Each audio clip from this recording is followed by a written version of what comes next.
Hello there, and welcome to Fistful of Steam Movie Reviews. Today I'd like to ramble on about the 2024 film Nosferatu.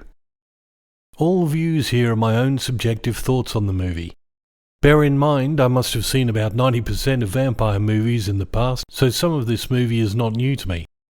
And so, if you're fairly fresh to the genre, your score may differ.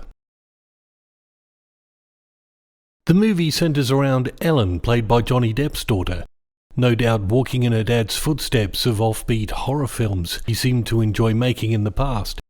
So Ellen is recently married to Thomas, a real estate agent of sorts. We learn from the first few minutes of the movie that Ellen has had a troubled past where she seems to have regularly dreamt of a demon wanting to consort with her. Although marrying Thomas seems to have lessened the nightmares, she's overcome by an uneasiness to learn her beau is being sent far afield to obtain a signature from one Count Orlok, who wishes to buy a large but mostly run-down property in their city. Because Count Orlok is described as infirm, it's down to Thomas to travel to obtain his signature in the flesh and return to finalise the acquisition. Ellen feels her bad dreams will return with a vengeance if Thomas leaves on his quest. But nonetheless, he feels it's his duty as a newly married man to be a breadwinner for his newly formed family. And there are large sums of money to consider, which will give them a jump start in their lives moving forward. And so he rushes out to complete the task quickly, so he can get back to his newlywed wife and still her growing concerns about what might befall them both. Now, as a vampire movie, I have to say this is a visual feast. The framing and beauty of many shots let you fall into the world presented in a realistic way, and at times the shots are disturbing and unsettling. The acting is good, but at times I felt I was privy to a stage play more than a movie, as the characters stepped forward to the camera to deliver a line that seemed important, while the subject of the conversation was left staring at the back of their head. Or at other times the person staring at the back of their head would speak while the subject would emote in the foreground, which was a bit weird, unless you're a Days of Our Lives junkie, I suppose.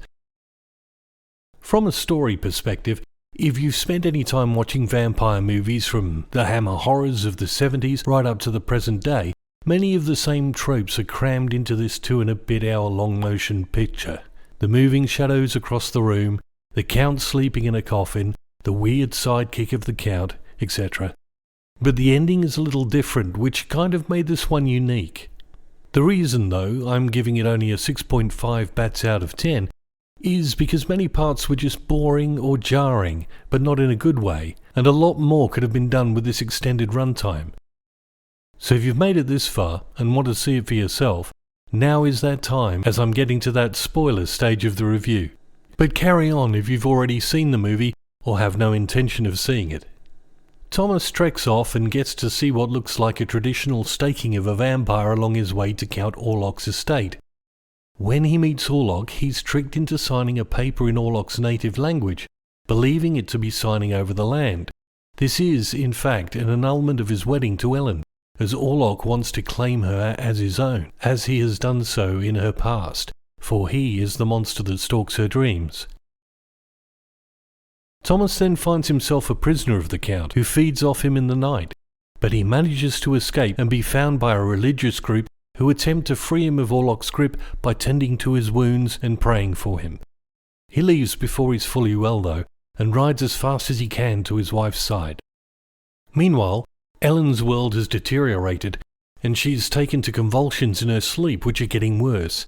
This part of the movie bored and annoyed me a little, as rather than titillating 70s horror and others have portrayed it as a seduction, we instead get a female jerkily writhing around in some form of possession while a doctor of the occult tries to find out what's going on. It's trying to be somehow sexual while disturbing at the same time, and it fails at both in my opinion. This stuff grew old fast. I just rolled my eyes as it went on, and I found myself wishing the story would move forward. Orlok then arrives in his casket on a ship full of plague rats, and he visits Ellen to explain she has always been his, and she must give in to him willingly or the town will perish. I must say I giggled when I saw the shadow of his hands leading the body in classic vampire fashion.